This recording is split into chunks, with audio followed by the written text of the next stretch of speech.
자, 우리 저번 시간 거 한번 리뷰를 하고 시작하도록 하겠습니다. 자, 1번 시작. 대한 바른 이해. 전투적 교회와 승리적 교회, 지상 교회와 천상 교회, 유형 교회와 무형 교회, 로컬 처치와 파라 처치, 유기체적 교회와 조직체적 교회는 우리의 신앙생활과 불가분의 관계이다. 예, 교회의 이 10가지 성질에 대해서 우리가 좀 나눴고요. 이것은 우리 신앙생활과 불가분의 관계이기 때문에 교회에 대한 바른 이해가 참 중요하죠. 자, 2번 그 중에서도 시작. 지상교회는 전투적 교회로서 사단과의 끊임없는 전투를 위해서는 반드시 하나님의 전신갑주를 입고 최첨단 무장을 해야 한다. 하나님 전신갑주를 꼭 입으셔야 전투적 교회로서 역할을 감당하게 되겠죠. 자, 3번 또 중요한 개념인데요. 시작. 유기체적 교회는 사랑과 생명으로 맺어지고 유지되는 교회의 본질이며 이는 적절한 규율과 질서를 위한 조직체적 교회로 존재해야 하고 이 두 사이에는 조화와 균형이 반드시 필요하다. 그래서 유기체적 교회는 교회의 본질이고 그것을 담고 있는 그릇은 조직체적 교회이기 때문에 둘 다 참 중요합니다. 그러나 조화와 균형이 반드시 필요하다는 거. 우리 저번에 이제 교회에 대한 성질에 대한 부분을 같이 나눴고요. 자, 우리가 지금 계속 하고 있는 부분은 전체 7개의 교회 교리의 주제 가운데 6번째 교회론을 하고 있고요.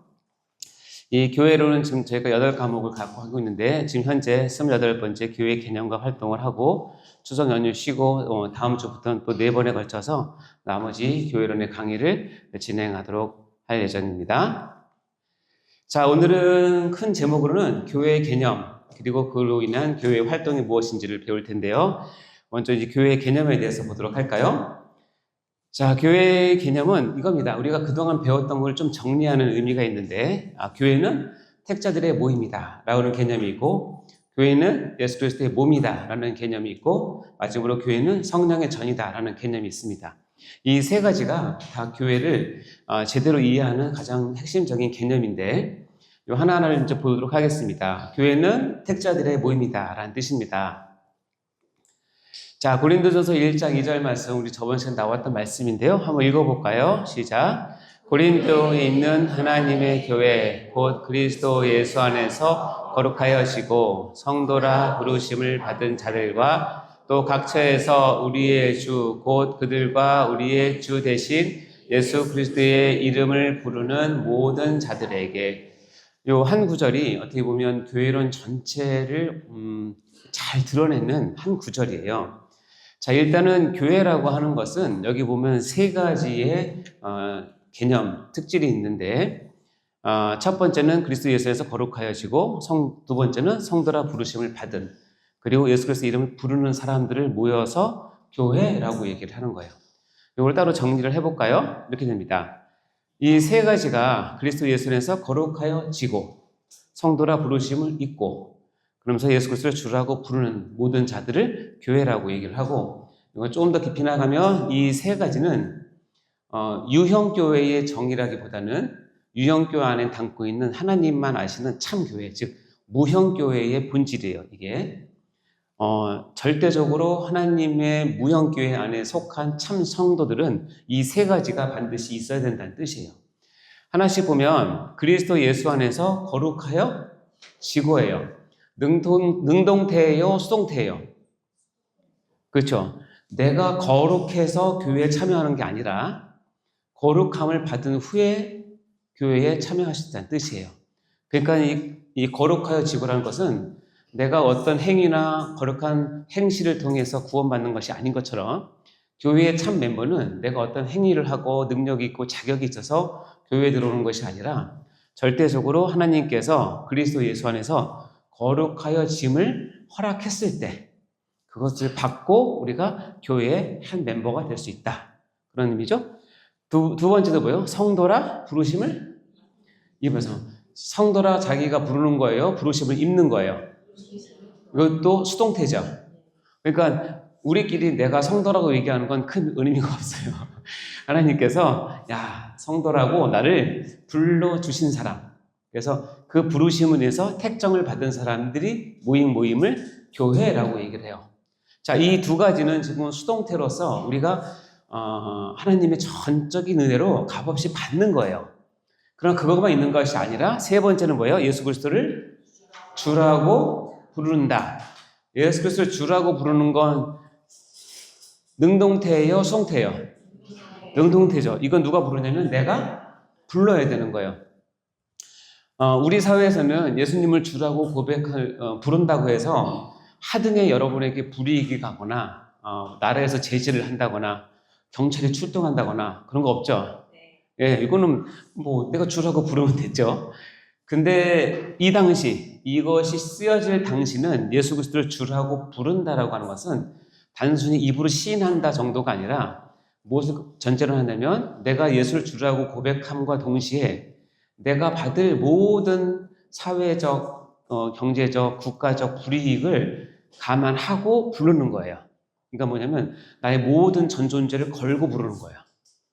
왜냐면 이게 발각이 되면 바로 로마 병사에게 체포가 되고 그다음에 자기가 갖고 있던 평생 모았던 재산도 압류가 되고 집도 마찬가지고 자기 가족도 위험할 수 있고 심지어는 자기 목숨까지도 내놓아야지 예수를 주라고 부른다는 거예요. 그러니까 예수를 주라고 부른다라고 이 표현은 이 사람들이 듣기에는 그 당시 교인들이 듣기에는 예수 그리스도 주라고 불러? 다른 얘기로는 예수께 완전히 다 걸었구나 이 말과 같은 거예요. 그것이 교회라는 뜻이에요. 자, 이건 능동태예요. 이해되시죠? 자, 그러면 수동태 두 개와 능동태 하나가 합쳐서 교회가 되는 거예요. 교회가.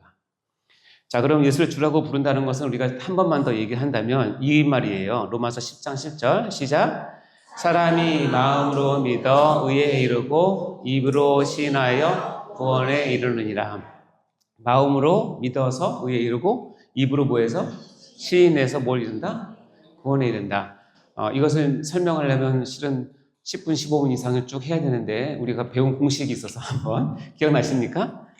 예, 그렇죠. 이거 다 나오시네. 역시 마음으로 믿어는 A예요. 내가 감정적으로 역사적인 또 지식으로 성경적인 어떤 알므로 내가 그것을 아는 그 A를 얘기하는 거고 그 A가 있으면 동시에 그 반대급부로 뭐가 있냐면 입으로 시인하는 자기 삶으로 그것을 인정하는 B가 있는 거예요. 그래서 A와 B는 뗄래야 뗄 수 없어요. 원래는. 그러니까 A와 B가 합치면 뭐가 된다? 우리가 말하는 구원이 된다는 거예요. 그래서 A 플러스 B는 A 다시다. 굉장히 중요한 우리 같이 나눴던 공식입니다. 기억나시면 이제 이 표에 있을 거예요. 그렇죠? A와 B가 합쳐서 A 다시가 되는. 그래서 아까 얘기했지만 마음으로 믿어 의에 이르고 입으로 시인하여 구원에 이르는 것이 참 교회에 있는 성도들이에요. 자, 그러면 자 볼까요? 이 한 구절에서 교회란 그리스도 예수 안에서 거룩하여 짐 그리고 성도라 내가 부르심을 입었어. 하나님께로 두 가지를 받았어. 그럼 나는 어떻게 산다? 예수 그리스도의 이름을 부르고 시인하며 사는 것이 교회예요. 이해되시죠? 이게 참 교회의 본질이에요. 자, 그렇다면 이 교회는 여기서 한 가지 더 무슨 교회라고 그래요? 하나님이니까 그 교회의 주인은 누구래요? 하나님. 이것은 변할 수 없는 진리예요. 이 교회는 하나님의 근데 좀 안타까운 건 이 하나님의 교회라는 이 좋은 단어를 이단에서 쓰고 있어서 너무 속상해요. 그러나 원래는 이게 너무나 귀한 진리인데 자, 교회는 누구의 교회다? 하나님의 교회. 교회의 주인은 아주 영적으로 뛰어난 한 사람, 뭐 교주, 아니면 담임 목사, 아니면 뭐 헌신 만년 장로님, 뭐 능력 있는 권사님, 뭐 힘 있는 사람들, 이런 사람이 절대 교회의 주인이 될 수 없어요. 어떤 교회든 크든 작든 어떤 교회든 모든 교회는 누구의 교회다? 하나님, 즉 예수 그리스도의 교회다. 이것을 반드시 여러분 기억하셔야 됩니다. 아시겠죠? 그러면서 뭐냐면 이 하나님의 교회가 어디에 있대요? 고린도에 있대요. 이 하나님의 영적인 이 교회가 고린도라고 하는 지역에 하나님께서 심어줘서 그 고린도 지역을 하나님 나라를 펼치게 하는 기관으로 삼으신 거예요.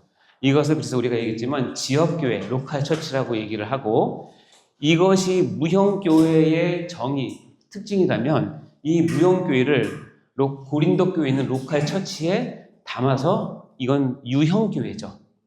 그래서 교회는 우리가 무형교회, 유형교회, 로컬 처치, 파라처치 이런 것들이 개념이 다 있는 거예요. 그것을 우리가 정확히 알고 있어야 되죠. 그래서 고린도전서 1장 2절 이 말씀은 어떻게 보면 우리 교회론을 만약에 한 문장으로 우리가 알고 싶으면 이것을 설명을 하면 될 것 같아요. 자, 이해되셨죠? 예. 자, 봅시다. 그럼 책자들의 모임 우리가 배웠고요. 다음에 성경에서는 교회를 예수 그리스도의 뭐라고 표현해요? 몸이라고 표현해요. 자, 왜 예수 그리스도의 몸이라고 표현할까? 교회를 설명하는 여러 가지 많은 이론도 있고 여러 가지 다른 방법들이 있을 텐데 성경에서는 참 기가 막히게 교회를 설명함에 있어서 가장 많은 예화와 비유를 든 게 뭐냐면 우리의 몸이에요. 왜 그럴까 생각을 해봤는데 여러분이 몸이 없는 사람이 없잖아요. 그러니까 누구나 다 쉽게 이해하지만 그 심오한 거를 드러내기 위해서 교회를 몸으로 비유하신 것 같아요.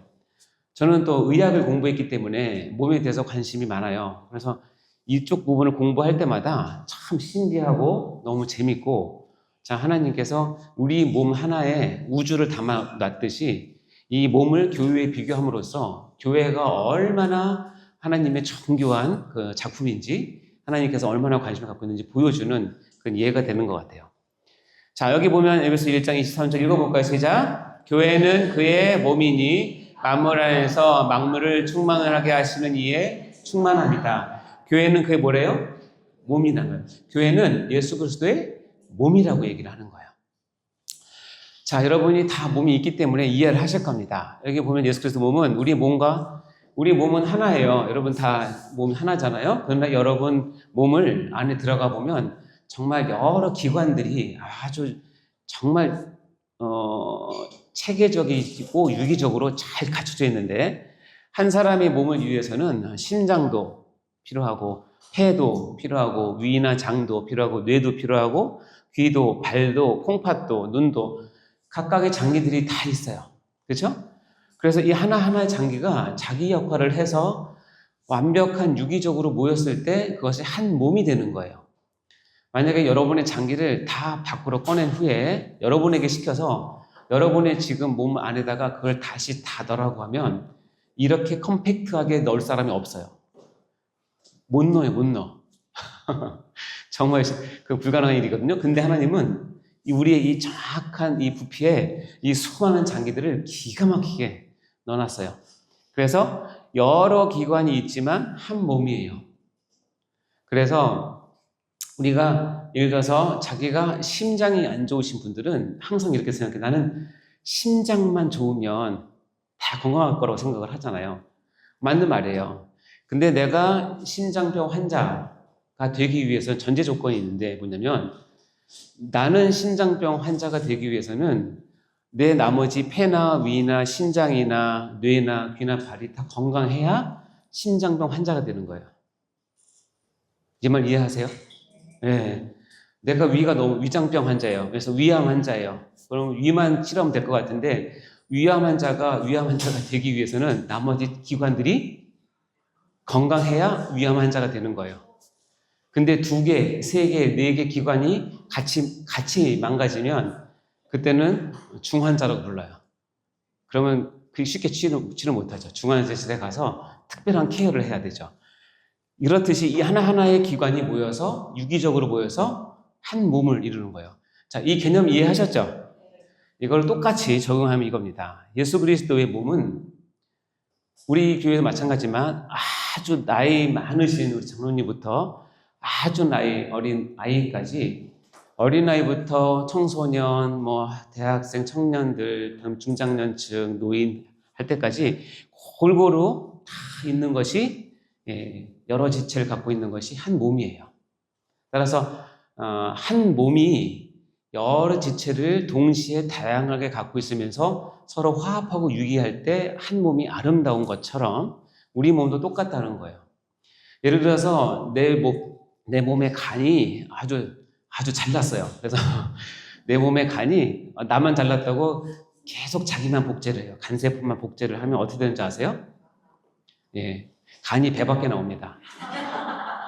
그리고 그거를 한 세포가 무한정 증식을 해서 어떤 덩어리를 이룰 때 그걸 우리가 암이라고 부르는 거예요.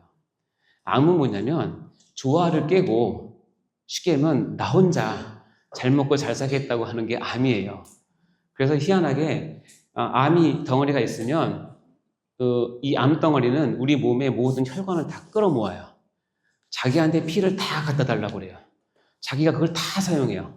그러니까 어떻게 다른 장기들이 굶어 죽어요. 그래서 죽는 거거든요. 그러니까 여러분 절대로 여러분 공동체에서 암 같은 존재가 되시면 안 돼요. 항상 조화를 생각하고 나 말고 다른 사람을 배려할 줄 알아야 되고 내 의견보다는 우리가 하나님의 의견이 뭐지, 우리 지체가 어떤 것을 바라봤는지를 할 줄은 조화로운 사람이 돼야 돼요. 그러니까 암 같은 존재가 됐으면 절대 안 되겠죠. 자, 한 교회는 여러 지체가 있어요. 더 나아가서 이제는 우리가 조직으로 본다면 이 한 교회, 예를 들어서 세대인 교회는 여기 보면 장로회, 평계원, 메디칼 처치, 교회학교, 청년부, 상담센터, 성교구, 성가국, 전도단 등등, 주차봉사 등등 해서 각각의 여러 기관들이 유기적으로 모여서 새 에덴 교회를 이루는 거예요. 아시겠죠? 그래서 예를 들어서 나는 내가 하는 봉사가 참 좋아, 위대하다고 생각해서 자긍심을 갖는 건 괜찮지만 그 그 기관이 자기가 마치 새 에덴 교회에 있는 것처럼 행동을 하면 절대 안 돼요. 우리 목사님이 가장 아끼는 부서가 주차 봉사잖아요. 너무 힘들고 고생을 하시니까. 그분들이 왜 그렇게 성금을 받냐면 낮은 마음으로 우리를 섬겨주기 때문에 그분들을 참 존중하고 너무나 큰 일을 한다고, 그리고 너무 필요하잖아요. 근데 많이 그럴 리는 없겠지만 주차 봉사하시는 분들이 어깨가 올라가고 이렇게 목에 힘이 들어가서 이 차 이리로 돼, 저 빼, 그러면 교회 오기가 좋겠어요, 나쁘겠어요? 똑같습니다. 여러분, 이 섬기고 있는 이 기관들은 다 너무 소중하지만 그 소중한 것은 새 에덴 교회를 이루는 한 기관임을 반드시 기억하셔야 되고, 서로 화합하고 협력하고 남을 나보다 더 좋게 여기고 이런 마음이 있어야 교회가 바로 서죠. 자, 우리 눈을 한 번 더 넓게 해보면 이 교회는 새 에덴 교회만 있는 게 아니죠. 이 용인시에도 여러 교회가 있고, 한국에도 여러 교회가 있고, 중국에도, 아프리카에도, 남미에도 전 세계에 교회가 여러 개 있는데, 중요한 건 뭐냐면 그 교회의 주인은 누구예요? 한 분? 하나님이세요. 그러니까 그 하나님은 한국 교회뿐만 아니라 전 세계 교회를 한 눈으로 보시고 한 교회로 보세요. 그 마음을 여러분 반드시 아셔야 돼요. 그래서 개교회 중심의 어떤 신앙생활하는 것은 조금 편협한 신앙생활이 될 수 있습니다. 왜냐하면 하나님은 개교회도 너무너무 중요하게 생각하지만 개교회 하나하나가 모여서 우주적인 교회, 전 우주를, 전 세계를 이루는 교회를 다 보시기 때문에 그렇죠. 자, 이런 개념이 몸과 그리스도를 이해할 때 우리가 알 수 있어요. 자, 좀 더 나가면, 자, 예수 그리스도의 몸이 교회다라고 했을 때 이제 몇 가지 볼게요. 이 몸과 머리와의 관계는 무엇이냐? 그리고 이 몸과 지체와의 관계는 무엇이냐? 그리고 몸과 머리와 지체가 어떻게 존재하느냐? 그것은 유기적인 존재로 존재해야 된다고 얘기를 하는 것이고, 특별히 여러분께 마음에 둘 것은 뭐냐면 지체와 몸과의 관계를 한번 정리하는 시간이 되도록 할 거예요. 자, 몸과 머리, 다시 얘기하면 예수 그리스도는 몸이시고 그 몸의 머리시다라고 하는 선언이에요. 에베소 4장 읽어볼까요? 시작. 오직 사랑 안에서 참된 것을 하여 범사에 그에게까지 자랄지라. 그는 머리니 곧 그리스도라. 그에게서 온 몸이 각 마디를 통하여 도움을 받음으로 연결되고 결합되어 각 지체의 분량대로 역사하여 그 몸을 자라게 하며 사랑에서 스스로 세우느니라. 여기 보니까 그는 뭐라고요? 머리고, 머리는 누구라고요? 그리스도다. 이거는 교회론을 우리가 이제 배웠을 때 놓치지 말아야 할 가장 중요한 핵심은 뭐냐면 교회의 머리는 오직 그리스도다. 아까도 얘기했지만 이 그리스도의 자리에 어떤 것도 들어와서도 안 돼요. 우리가 전에 담임 목사님부터 그 영국의 언약도에 대해서 얘기 들으셨잖아요. 그분이 순기했던 건 뭐냐면 교회의 머리가 국왕이냐, 눈에 보이는 국왕이냐, 눈에 보이지 않는 그리스도냐, 그 싸움이거든요. 눈에 보이는 국왕을 인정하면 편하게 살아요. 예배도 드릴 수 있고 신앙생활 다 할 수 있어요. 근데 그것이 아니라고 눈에 보이지 않지만 교회의 머리는 오직 그리스도라고 고백을 하는 순간 지붕 없는 감옥에 그 추위 가운데 다 죽어가는 거예요. 그거 하나 붙잡으려고.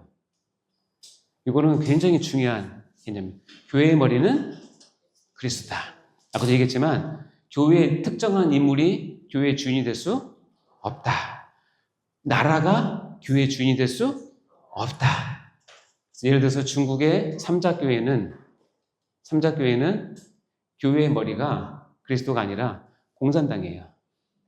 공산당이 교회를 세웠고 공산당이 교회를 씌워주고 공산당이 교회에 모든 사람을 임명하기 때문에 공산당의 교회를 쥐락펴락해요. 이유는 뭐냐면 그래도 중국 안에 종교의 자유가 있다는 걸 보여줘야 되기 때문에 그런 교회를 세워요. 하지만 삼자교회도 은혜를 주시는 것 같은데 그 수많은 지하교회 사람들이 삼자교회에 합류하지 않는 이유, 넌 지하에 있지 말고 나와서 우리랑 같이 신앙생활 하자고 했을 때 거절하는 이유 첫 번째는 뭐냐면 그거예요. 너희 삼자교회의 머리는 공산당이지만 우리 지하교회의 머리는 오직 예수 그리스도 한 분이다. 머리가 다르기 때문에 합칠 수가 없다예요. 그거 외치다가 잡히면 고문당하고 순교당하고 그런 거죠. 여러분 반드시 기억하세요. 교회의 머리는 그리스도다. 평생에 잊지 마세요. 예. 그러니까 여러분이 교회의 머리 노릇하려고 하시면 절대 안 돼요. 큰일 납니다. 아시죠? 그리고 머리이니까 온몸이 각 지체대로 다 있다는 뜻입니다. 자, 몸과 지체인데 고린도전서 12장 12절 읽어볼까요? 시작. 몸은 하나인데 많은 지체가 있고 몸이 지체가 많으나 한 몸인 것 같이 그리스도도 그러하니라. 근데 몸은 하나예요. 근데 몸은 하나인데 우리 몸은 하나이지만 이 하나의 몸에 여러 지체들이 같이 붙어 있죠. 그래서 이것이 한 몸을 이루어서 정말 아름다운 어떤 몸을 이루고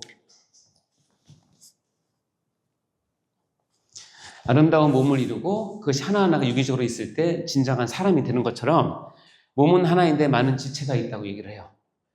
그러면 주님은 이 많은 지체를 어떻게 보시느냐? 이렇게 본다고 되어 있어요. 로마서 12장 우리가 전에 나눴던 건데 자, 우리가 한 몸에 뭐예요? 많은 지체를 가졌어요. 근데 하나님께서 어떻게 하냐면 한 지체 한 지체를 각각의 특성에 맞게 각각의 성품에 맞게 무엇을 주셔서? 은사를 주셔서 한 몸을 이루게 하세요. 여러분 반갑습니다 하고 제가 이렇게 들어오면 돼요? 안 돼요? 기억나세요? 제 오른손과 왼손이 서로 미워해서 오른손이 앞에 가면 왼손이 뒤로 가고 왼손이 앞에 가면 오른손이 뒤로 가요. 둘이 너무 사이가 안 좋은 것처럼 보여요. 그래서 오른손과 왼손이 서로 친하려고 이렇게 걸으면 이상하잖아요? 넘어집니다. 자, 이것처럼 은사가 다 뭐다? 다르다.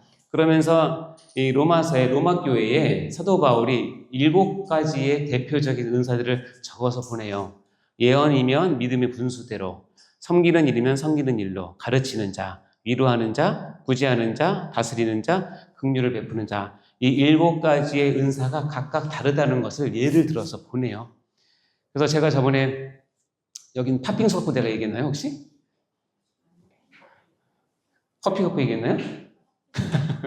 어쨌든 내 앞에서 그런 일이 뭐 팥빙수든 뭐 스테이크든 커피든 그 들고 오는 서빙하는 친구가 꽈당 넘어졌을 때 나에게 처음 들어오는 마음, 예를 들어서 위로하고 싶은 마음이 탁 들어온다. 여러분 위로의 은사를 받으신 거예요. 그리고 그 보면서 저 알바생 힘들겠다. 내가 저거의 반 정도는 구제해줘야지 라고는 마음이 탁 들면 여러분은 구제의 은사가 있는 거예요. 다시 얘기지만 구제의 은사는 돈이 있다고 되는 것이 아니에요. 그것도 은사예요. 그리고 다스리는 자는 어떻게 한다고 했죠? 그거를 딱 써서 이게 김집사님, 쓰레받기, 박권사님, 걸레 이렇게 해서 그 상황을 다 멋있게 다뤄요. 그래서 제가 얘기했지만 각 기관의 총무는 이 다스리는 은사가 있는 분이 하시면 너무 좋아요. 왜냐면 질서 있게 하거든요. 긍휼을 베푸는 자는 딱 보면서 같이 울어줘요. 일단 울어요. 그리고 섬기는 일은 직접 자기가 치우고요. 예언하는 사람은 뭐랬죠? 그러셨잖아. 그렇지 않나. 근데 이분도 얼마나 교회 공동체에 필요하냐면 예언의 은사가 있다는 것은 하나님의 마음을 안다는 뜻이거든요. 우리 공동체에 대한 하나님의 마음을 이 상황에서 풀어낼 수 있는 것이 은사예요. 주로는 누가 하시냐면 목사님이 하시는 거예요. 이 일은. 네, 목사님들이 하시고 그리고 이제 장로님들이 해야 될 일이죠. 그러니까 이 예언들은 하나님의 이 상황을 보는 어떤 마음을 배울 수 있겠죠. 그래서 때로는 귀에 자꾸 거슬리더라도 예언의 은사 있는 분들은 소중히 여기셔야 돼요. 그래야 우리 공동체 딴 데로 안 나가요. 가르치는 자는 뭐랬죠? 서빙하는 걸 가르치는 거예요. 너 내가 보니까 이렇게 들고 엉덩이 뒤로 빼고 흔들어야 되거든. 각도 이렇게 하면서 그 상황에서 그 사람이 필요해서 가르쳐요. 무슨 마음으로? 다음에 그런 실수를 하지 않기를 간절히 바라는 마음으로 가르쳐. 이 7가지가 다 지금 이 공동체에 필요한 거예요. 여러분이 그 상황에 대해서 딱 떠오르는 것이 있다면 바로 그거가 여러분의 은사인데 왜 은사를 이렇게 각각 다르게 주셨느냐? 하나님은 교회를 일괄적으로 같은 색으로 운영하신 적은 없어요. 항상 다양하지만 하나 되게, 그리고 여러 가지 기능이 있지만 한 목표를 향해서 하나 되게, 그것을 위해서 주신 거예요. 그래서 은사가 각각 다른 여러 지체가 있을 때 가장 필요한 건 뭐냐면 내가 그 공동체의 하나됨이에요. 전에도 얘기했지만 공동체의 하나됨을 깨는 것은 삼위일체는 한 하나님이시지만 세 인격이 계신 하나님이 하나인 것처럼 교회를 여러 지체들이 있지만 은사가 다르지만 하나 되게 하시는 것이 하나님의 뜻이에요. 그것이 삼위일체 하나님께서 자기의 하나님됨을 걸고 주신 것이기 때문에 이 하나됨 이런 것이 가장 중요한데, 자, 여러분이 지금 속한 공동체, 이제 세대인교회의 한 멤버로서 하나가 되셨습니까? 여러분 하나가 되신 거예요? 맞습니까? 네. 그럼 여러분이 하나가 됐는지를 어떻게 알 수 있느냐? 여러분이 하나가 되었다고 얘기하는 게 중요한 게 아니라 이제 다음 말씀을 보면 이 말씀이 여러분에게 다가오는 것 정도에 따라서 느끼시면 됩니다. 자, 고린도서 12장 읽어볼까요? 시작. 만일 한 지체가 고통을 받으면 모두 지체가 함께 고통을 받고 한 지체가 영광을 받으면 모든 지체가 함께 즐거워하느니라. 너는 그리스도의 몸이요 지체의 각 부분이라. 여러분이 내가 속한 공동체에 하나가 되어서 한 멤버십을 갖고 우리가 같이 지금 은사는 다르지만 하나가 되어서 하나님의 성경이 있다는 것을 알 수 있는 시금석, 리트머스 시험지가 있는데 뭐냐면 내 옆에 있는 한 지체가 고통을 받을 때 여러분도 어떻게 함께 고통을 느끼며 하나 된 거예요.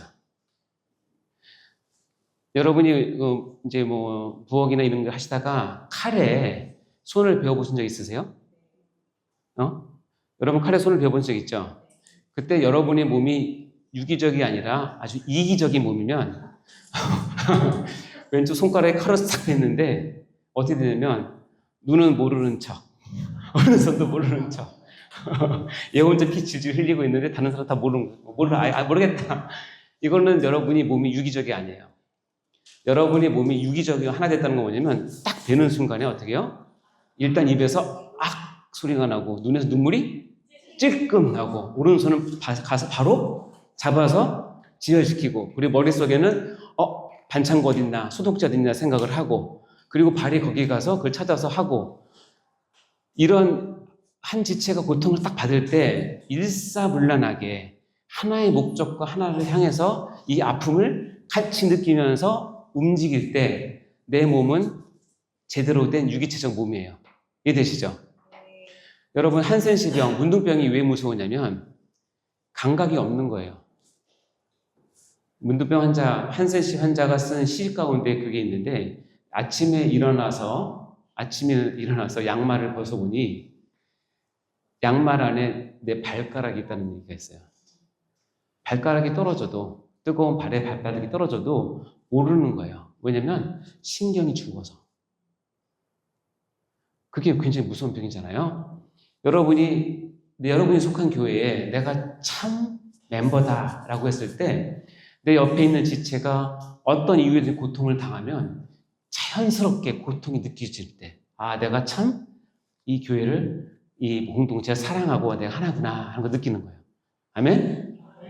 그러니까 여러분 무심하시면 안 돼요. 그러면 여러분 공동체를 사랑할 수 없어요. 또 하나 있어요. 한 지체가 영광을 얻으면 나도 뭐예요? 함께? 예, 한 지체가 영광을 얻으면 시기한다. 한 지체가 영광을 얻는데 아이고 꼴불견이네 그러면서 질투한다. 그러면 공동체에 10년, 20년 다녀도 그 사람은 공동체의 한 멤버가 아닐 가능성이 많아요. 지금 우리 고3 학생들을 위한 또 재수생을 위한 우리 기도회를 하잖아요. 하다 보면 우리 아이도 정말 잘 되길 기도하지만 우리 다른 집 아이들도 잘 되길 기도하잖아요. 근데 결과가 다른 집 아이는 생각보다 시험을 잘 봐서 좋은 데 갔는데 우리 집 아이는 생각보다 시험 봐서 나쁜 데 갔어요. 그때 영광을 얻은 그 지체와 그 부모를 만났을 때 여러분이 진심으로 기뻐해 준 것이 마음에서 우러날 때는 여러분의 세대인 교회의 한 멤버예요. 근데 그걸 보면서 얼굴은 웃지만 속은 부글부글 끓고 하나님 불공평합니다 막 얘기하고 시기하고 질투하면 아직 아니에요. 이게 내가 이 공동체에 하나가 되었는지를 보는 리트머스 시험지와 같은 거예요. 여러분 함께 고통받고 함께 즐거워할 준비가 됐습니까? 그렇게 하셔야 여러분이 공동체 안에서 하나가 되어서 아까 같은 하나의 모습으로 살 수 있습니다. 또 중요한 네 번째는 뭐냐면 그럼 이 지체와 몸과의 관계를 우리가 어떻게 규정하느냐 하는 거예요. 자, 지체와 몸은 너무 중요하죠. 몸이 있고 지체가 있는데 결론부터 얘기하면 이겁니다. 우리의 몸은 각 지체 중심이 아니라 뭐예요? 몸 중심이에요. 그러나 조화는 반드시 필요하죠. 그래서 우리가 지체로서 붙어있을 때 연약한 지체를 사랑하는 것은 너무나 중요합니다. 그러나 연약한 지체가 자기 사랑을 받기 위해서 몸을 흔들고 해야 할 정도로 하는 것은 도리에 어긋난 거라고 생각하시면 돼요. 자, 고린도서 12장 읽어볼까요? 시작! 그뿐 아니라 더 약하게 보이는 몸의 지체가 도리어 요긴하고 우리가 몸에 덜 귀히 여기는 그것들을 더욱 귀한 것들로 입혀주며 우리의 아름답지 못한 지체는 더욱 아름다운 것을 얻느니라. 그런즉 우리의 아름다운 지체는 그럴 필요가 없느니라. 오직 하나님이 몸을 고르게 하여 부족한 지체에게 귀중함을 더하사. 여러분 한 교회 한 몸에는 아주 귀하게 있는 드러나는 지체가 있고요. 약한 지체가 있어요. 어떤 분들은 누구나 인정받는 그런 믿음을 가진 분이지만 또 어떤 분은 굉장히 약하고 또는 이렇게 덜 귀한 것처럼 느껴지는 지체도 있어요. 어쩔 수 없어요. 그것은 현실이에요. 그럴 때 하나님은 그런 교회에 어떤 일을 하시느냐? 여기 보면 오직 하나님이 뭐 한다고요? 몸을 고르게 하는 거예요. 그래서 하나님이 원하시는 거예요. 이야기는 귀한 지체를 깎아내리다 그런 뜻도 아니고 연약한 지체를 일부러 올려라 그런 뜻이 아니고 뭐냐면 귀한 지체, 힘이 있고 능력이 있고 믿음이 있고 여유가 있고 있는 사람이 그렇지 않은 사람들을 뭐하고 돌보고 사랑하고 키워줘서 이 연약한 지체가 다시 자라서 또 다른 지체를 돌볼 때까지 이렇게 관계를 맺는 것을 몸을 고르게 한다라고 얘기를 해요. 그래서 우리는 몸은 교회 전체는 반드시 연약한 지체, 덜 귀한 지체에 대한 사랑과 관심을 주고 거기에서 그들이 실망하거나 떠나거나 또 그러지 않도록 늘 보호해야 될 의무가 있죠. 그것을 우리가 양육도 하고 가르치기도 합니다. 반대로 지체 입장에서는 교회가 그런 사랑을 주었을 때는 얼른 회복을 해서 교회에 더 든든한 지체로 서서 또 다른 지체를 이렇게 섬기는 것으로 가야 되겠죠. 근데 여러분 그거 아십니까? 만일 극한 상황이 돼서 몸과 지체 중에서 어느 하나를 내가 포기해야 될 상황이 있다면 그런 상황이 된다면 몸을 포기해야 될까요? 지체를 포기해야 될까요? 자, 그러면 여러분 당뇨 걸리신 분들은 이제 항상 발 잘 관리를 하셔야 되는데 그 당뇨발이라고 해서 당뇨가 심하신 분들은 발이나 이런 좀 말단 부위에 상처가 나면 거기가 잘 낫지가 않아요. 왜냐면 당뇨는 혈관병이기 때문에 혈액순환이 원활하지 않거든요. 거기에 조그만 상처를 잘못 치료해서 오래 가두면 굼게 되고, 굼게 되면 거기가 자꾸 이제 문제가 생기거든요. 그래서 이제 대학병원에는 이제 그런 분들이 입원하시는데 당뇨발 때문에 치료를 받다가 안 돼서 입원을 하세요. 그래서 이제 발가락이 있을 때는 열심히 치료합니다. 그리고 발목까지 올라왔을 때 어쨌든 치료를 합니다. 근데 발목을 넘어서 이제 무릎까지 가기 시작하면 그때는 심각하게 고민합니다. 뭐 제가 전공은 아니지만 재활의학과에서 무릎 아래를 절제하느냐와 무릎 위를 절제하느냐는 이 삶의 퀄리티가 너무 다르기 때문에 무릎 가기 전에 어떻게 할지를 결정을 해야 돼요. 그럴 때 여러분, 그것을 의사가 환자나 보호자에게 이제 당신 이제 무릎 얼마 안 남았다, 여기쯤에서는 잘라야 된다고 얘기를 할 때 누가 쉽게 얘기를 하겠어요? 그 듣는 환자나 보호자는 누가 쉽게 그걸 받겠어요? 평생을 써온 다리인데. 근데 지금 다리가 굶었단 말이에요. 항생 써도 안 난단 말이에요. 그때 의사가 강력하게 권고하는 거 뭐냐면, 그래도 당신의 생명을 위해서는, 당신이 살고 싶으면 잘라야 됩니다고 얘기를 해요. 만약 안 자르고 버티다가 이게 이제 폐혈증으로 오기 시작하면 그때는 감당이 안 됩니다. 다리가 문제가 아니라 폐혈증이 되면 혈압도 떨어지고 전신이 장기가 망가지니까 중환자실에서 케어하게 되고, 거기서도 안 되면 운명하실 수도 있어요. 그러니까 이 절단하는 것을 하는 이유는 뭐냐면, 지금 썩은 그 다리를 절단함으로 내 남은 몸을 뭐 하기 위해서? 보호하기 위해서, 살리기 위해서 한다는 거예요. 교회도 때로는 썩은 지체가 회개하지 않고 교회의 순결과 거룩성과 교회의 진리를 훼손할 때는 교회 역사를 보면 잘랐습니다. 이유는 뭐냐면 그들이 미워서가 아니라 그걸 잘라내야지만 몸을 지킬 수 있기 때문에. 그런 거 결정하는 교단의 어른들이나 목사님은 얼마나 힘드셨을까요? 하지만 그건 해야 됩니다. 그 관계가 바로 이거예요. 읽어볼까요? 시작. 지체는 몸을 위해 존재하고 몸은 가장 약한 지체를 돌보아야 한다. 몸은 가장 약한 지체를 돌봐야 하지만 지체는 몸을 위해 존재하는 것이기 때문에 지체와 몸과의 관계는 지체 중심으로 생각하시면 안 돼요. 그래서 때로는 어떤 분들은 교회 와서 아주 그냥 자기 사랑받기를 간절히 원해요. 근데 어느 정도 하면 안 되냐면, 내가 사랑받음이 교회 질서를 깨거나 진리를 흔들거나 그래서 몸을 흔드는 그런 것들은 요구하시면 안 돼요. 그리고 그것들은 잘 정리를 해야 됩니다. 그래서 지체와 몸과의 관계를 여러분 이해하셔야 되는 것이 예수 그리스도의 몸으로서의 교회를 이해하는 것입니다. 따라서 여러분의 몸을 잘 보면 교회가 어떻게 돌아가야 될지, 어떤 방향으로 가야 될지를 우리가 충분히 알 수 있죠. 자, 이제 세 번째는 교회는 성령의 전으로 표현을 합니다. 우리가 앞에서 첫 시간, 둘째 시간 배웠지만 여러분이 예수님을 주로 고백을 하면 하나님의 약속에 의해서 여러분의 중심에 마음 가운데 누가 거하시냐면 성령 하나님께서 거하세요. 그래서 성령 하나님이 거하는 곳, 즉 우리가 표현했지만 하나님이 임재하는 곳을 우리가 성막 또는 성전이라고 얘기했잖아요.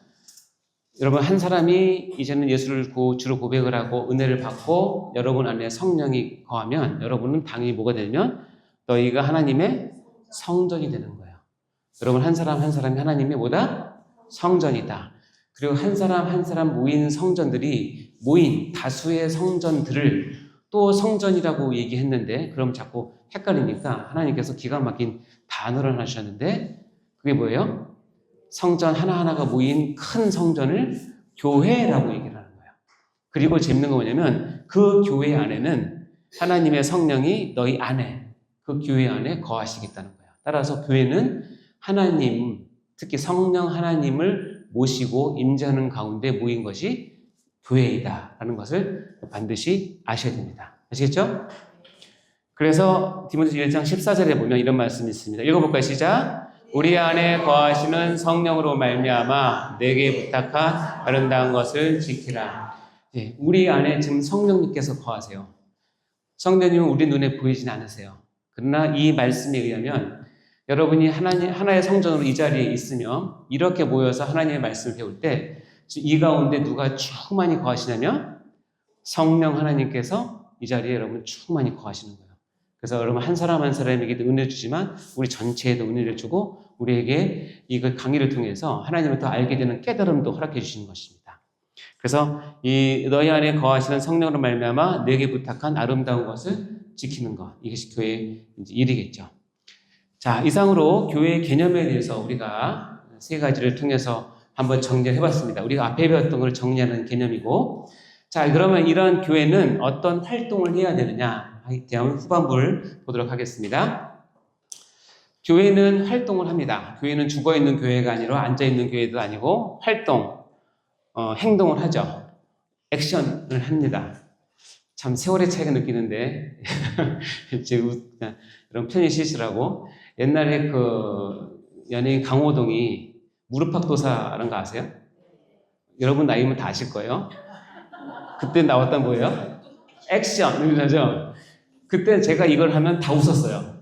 근데 시대가 지나서 이제 액션이라고 해도 아무도 안 웃어요. 아, 이거 이제 바꿔야겠다. 제 말 이해하시죠? 네. 교회는 액션을 하면 됩니다.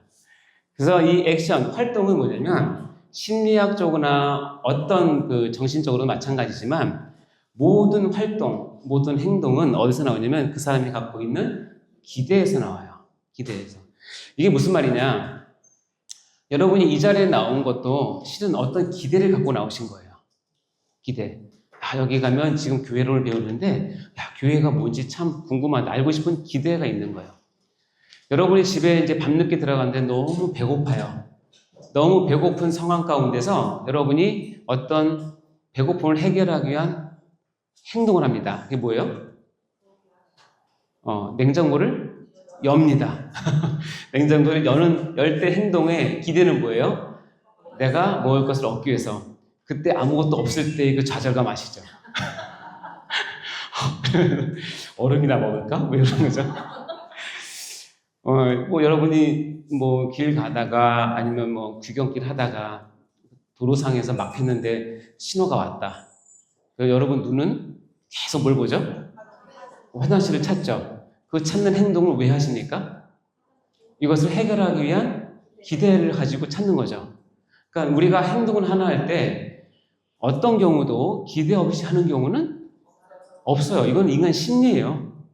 이건 진리도 아니고 그냥 있는 그대로예요. 자, 그러면 여러분 교회도 활동을 한다는 거 아세요? 교회는 활동을 하는 단체예요. 그럼 이 얘기는 다른 말을 바꾸면 교회는 활동을 할 때 어떤 기대를 갖고 하게 되어 있다는 뜻이에요. 그럼 우리가 근원적인 것부터 다시 볼게요. 자, 여러분 나눠드린 교환에 의하면 교회 활동의 핵심, 교회 활동의 방법, 그 중에서 소그룹이 어떤 것인가에 대해서 보고 오늘 강의를 마치도록 할 텐데요. 자, 먼저 교회 활동의 핵심에 대해서 보도록 하겠습니다. 자, 여러분이 교회에 나올 때, 많은 사람들이 교회에 나올 때, 교회에 나오는 그 활동, 행동, 이 이면에는 뭐가 있냐면 기대가 있어요. 근데 참 다양한 기대가 있어요. 뭐 제가 연구해 본 건 아니지만, 대부분의 사람들은 교회에 올 때, 마음의 평안 또는 행복을 위해서 많이 옵니다. 세상이 너무 힘드니까 여기에 가면 마음의 평안이나 행복을 얻기 위해서 오죠. 또 어떤 사람은 심한 병에 걸린 사람들은 내가 병 치료를 받고 싶은 마음으로 교회에 옵니다. 그래서 그런 분들은 주로 치유의 은사를 잘 이렇게 하는 그런 교회로 많이 가시겠죠. 또 어떤 사람들은 보상 심리 때문에 옵니다. 보상 심리가 뭔지 아세요? 어떤 한 사람이 사회 활동을 하는데 그게 뛰어나지가 않아요. 항상 혼나요. 항상 지질이라고 그러고 항상 이렇게 그래요. 근데 교회에 와서는 조금만 해도 너무 칭찬해 주시는 거예요. 가다가 본당에 휴지가 떨어져서 휴지를 딱 주셨는데 그걸 본 또 권사님들이 아이고 그냥 부지런하고 착하다고 막 칭찬해 주는데 자기가 사회에서 한 번도 받아보지 못한 칭찬을 받는 거예요. 그러다가 새벽 기도 나왔더니 믿음이 최고라고 막 우와 새벽 기도 믿음이 최고라고. 참 믿음 별로 없는데 그 얘기 들으니까 너무 좋은 거예요. 그러다가 큰 맘 먹고 11조를 냈어요.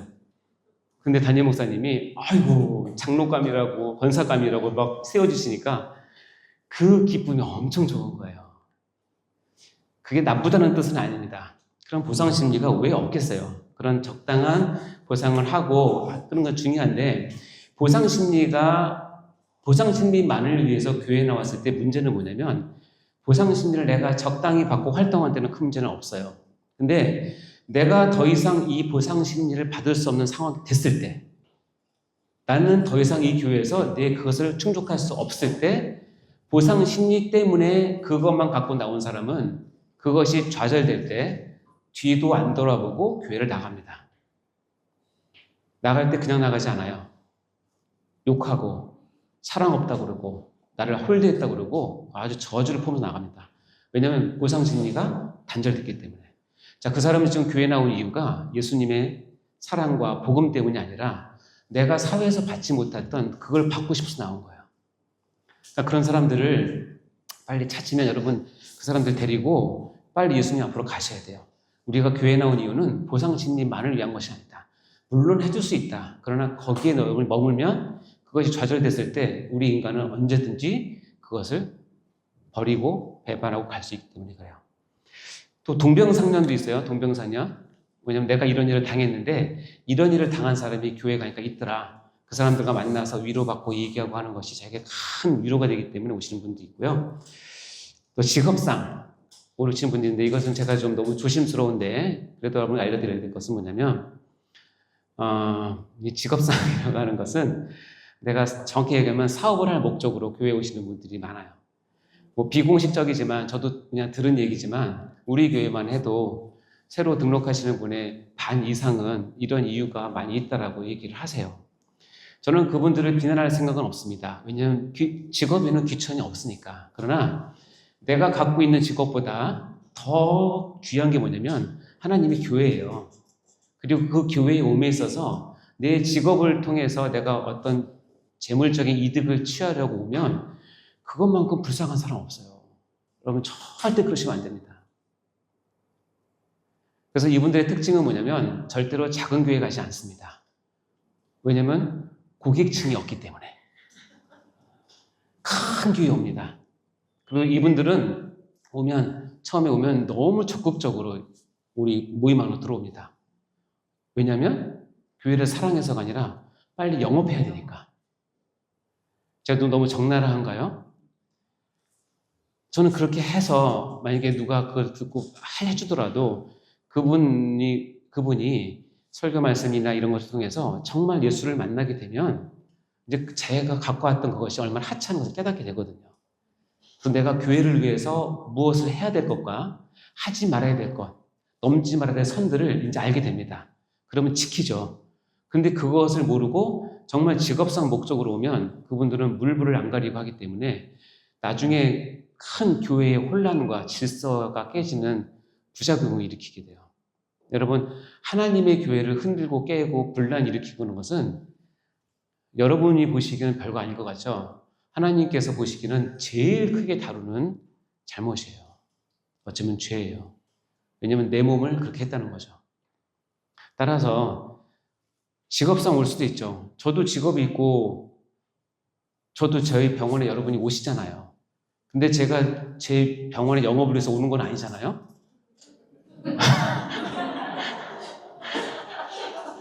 아니거든요. 믿어주세요.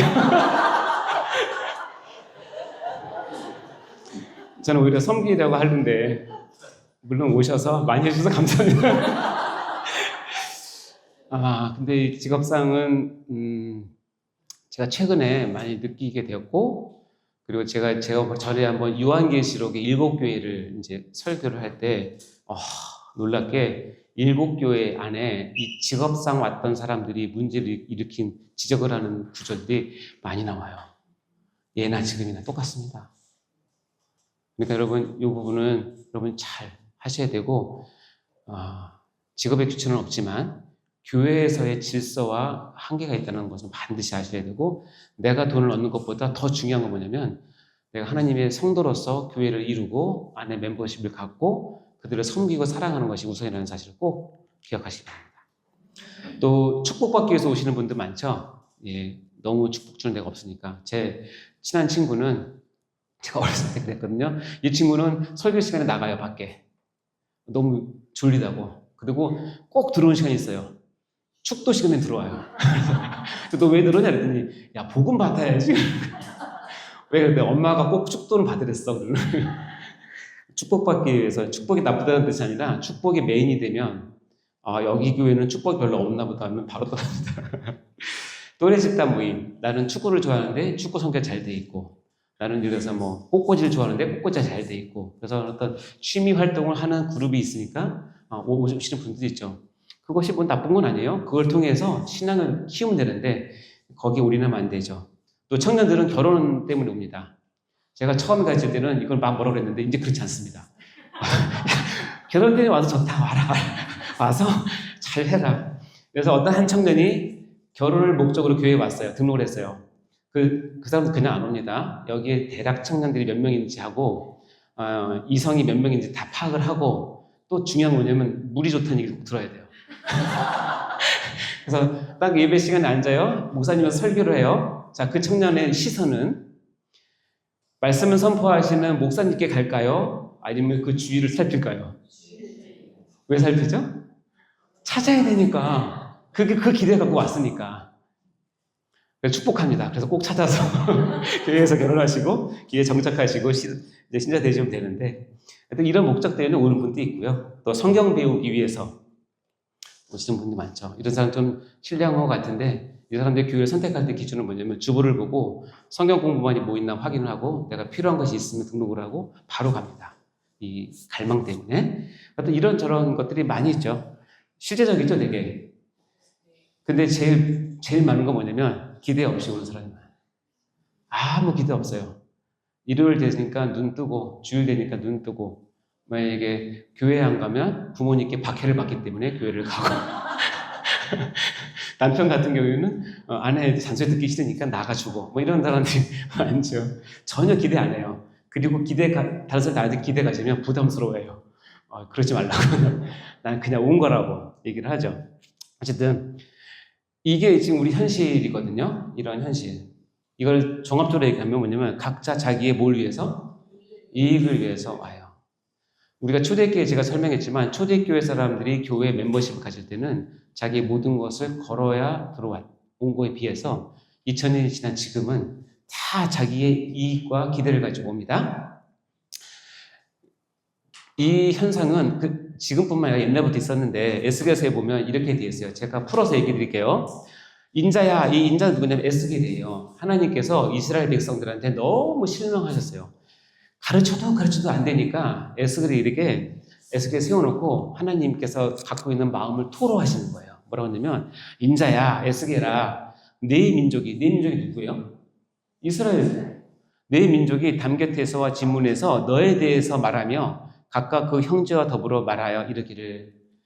아주 좋은 얘기예요. 자, 가서 여호와께로부터 무슨 말씀이 나오는 거 들어보자. 얼마나 좋은 말이에요. 그렇죠? 참 좋은 말이에요. 들어보자 하고 백성들이 모이는 것 같이 내게 나오며 예전에 내 백성들처럼 내 앞에 앉아서 내 말을 들을 거야. 근데 그 다음 말이 참 그래요.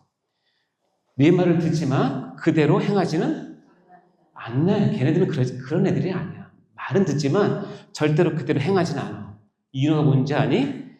그의 입으로는 뭘 나타내도 사랑을 나타내도 마음으로 뭐요? 이익을. 너희 백성들이 너 앞에 와서 말씀 듣는 이유는 말씀을 사랑해서가 아니라 뭐예요? 그 마음에 다 딴 생각하고 왔다는 거예요. 다 자기 이익 때문에 왔다는 거예요. 아까 얘기했던 그런 것들. 이거를 하니까 정확히 지적을 하시잖아요. 따라서 교회 활동은 기대로부터 시작을 하는 건 분명합니다. 그리고 기대로부터 시작해서 어떤 활동이 나갑니다. 자, 그렇다면 교회 활동이 우리의 기대로부터 시작되느냐? 이제 그거에 대한 논증을 할 거예요. 보시면 사람들은 다양한 기대를 가지고 있습니다. A, B, C, D, E부터 쫙 100이면 100의 기대가 다 있고요. 이 사람들이 교회에 나오면서 다 어떤 소망을 갖고 나냐면 이 교회만큼은 내 기대를 들어줄 거라는 생각을 갖고 나옵니다. 그래서 A, B, C, D, E가 각각의 기대를 교회에 던집니다. 투사를 합니다. 나 이것 좀 해줘. 나 이런 기대가 있어. 나 이렇게 받고 싶어라는 것을 다 합니다. 그런데 이 교회가 그 많은 성도들의 다양한 기대를 받아가지고 그것을 충족시켜주기 위해서 하는 것이 뭐냐면 다양한 활동을 만들어냅니다. 아까도 얘기했지만 축구 성부도 만들고 꽃꽂이도 만들고 또래 모임도 만들고 어린아이 합니다. 그것이 나쁘다는 것이 아니라 문제는 뭐냐면 교회는 재정적으로 한계가 있는 것이 교회고 공간적으로 한계가 있는 것이 교회고 인적 자원도 한계가 있는 것이 교회예요. 들어오는 사람이 각각의 다른 기대를 다 얘기를 할 때마다 그거에 맞는 활동들을 각각 하면 문제가 뭐가 되냐면 교회가 못 견딘다는 거예요. 그래서 어떻게 되는지 아세요? 교회가 파산합니다. 그 사람들의 기대를 다 들어줄 수 없어요. 현실적으로. 그러니까 그런 사람들은 교회를 떠나고 그걸 반복될 때마다 상처를 입고 깨지고 분란을 일으키다가 교회가 파산하게 될 수도 있죠. 자, 이게 현실이라면 여러분이 반드시 아셔야 될 게 있는데 교회에 오는 다양한 사람의 기대가 있는데 거기에 또 무슨 기대가 있냐면 원래 교회의 주인이신 예수님의 기대도 교회를 향해서 있다는 것을 아셔야 된다는 거예요. 자, 밑에 한번 읽어볼까요? 시작. 그러나 정작 주의 주인이신 예수님의 기대가 있다는 것을 잊으면 안 된다. 많은 사람들이 우리 교회를 향해서 기대를 갖고 오잖아요. 그 기대를 여러분 무시하실 필요는 없고 받아줘야죠. 그러나 반드시 아셔야 될 거면 이 교회를 세우시고 핏값을 주고 사셔서 이곳에 교회를 세우신 교회의 주인이신 예수님의 기대도 있다. 동감하십니까? 인정하십니까? 자, 그러면 어떻게 되냐면 이 교회 안에 사람들의 기대가 있어요. 반면에 이미 예수님께서 걸어놓은 기대들이 있어요. 그래서 이 두 기대는 사람들의 기대를 교회에 투사를 해서 다가오고 예수님은 2000년부터 계획하셨던 교회를 세우시고 걸었던 기대를 이 교회에다가 요구하십니다. 따라서 어떤 일이 생기냐면 사람들의 다양한 기대와 예수님의 기대 사이에는 반드시 뭐가 존재한다? 충돌선이 존재를 하는 거예요. 그래서 이 충돌선에 꽝 하고 부딪히면 누구나 긴장하게 되고 거기서 갈등하게 되고 어떤 것을 선택하느냐의 선택의 기로에 서게 됩니다. 여러분도 느끼셨습니까? 혹시? 내가 교회에 거는 기대가 있고 교회가 나에게 거는 기대가 있는데 그 두 개가 안 맞았을 때 이 충돌선이 반드시 존재를 하게 됩니다.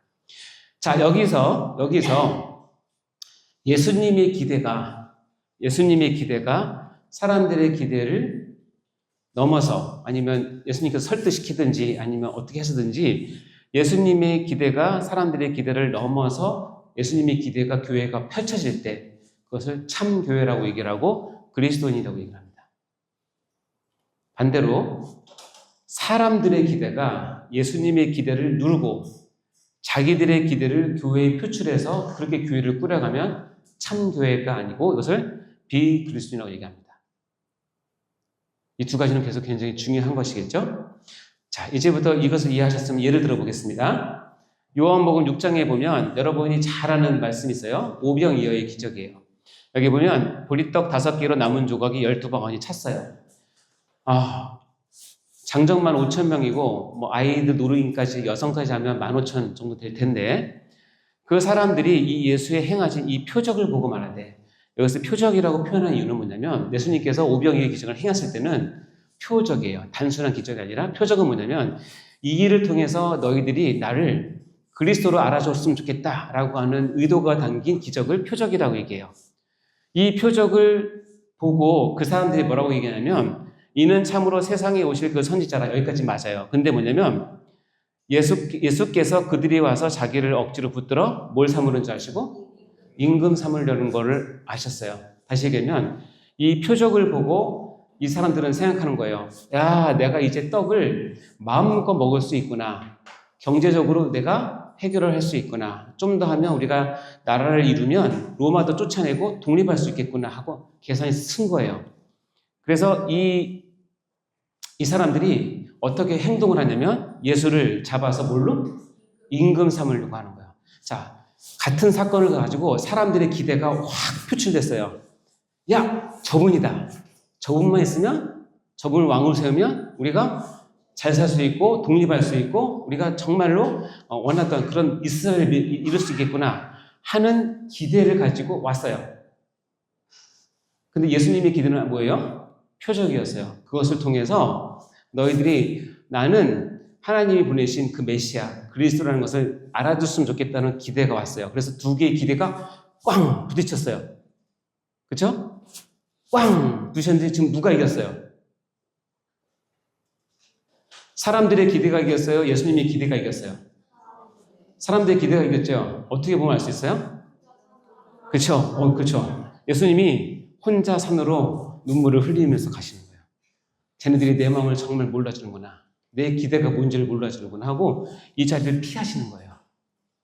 만약에 그럴 일은 없겠지만 예수님이 임금을 삼으려고 왔어요. 너희들이 내가 정말 너희들이 임금 되길 원하니? 그래서 그렇다는 거예요.